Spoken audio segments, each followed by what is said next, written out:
రానున్న చుక్కలే విన్నా గాని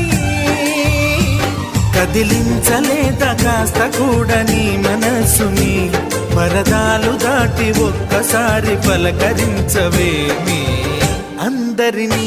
ఇలా వెంటపడి అడగాల సరదాగా నువ్వే ఎదురైతే సరిపోదా నిద్రపోతున్న రాత్రి నడిగా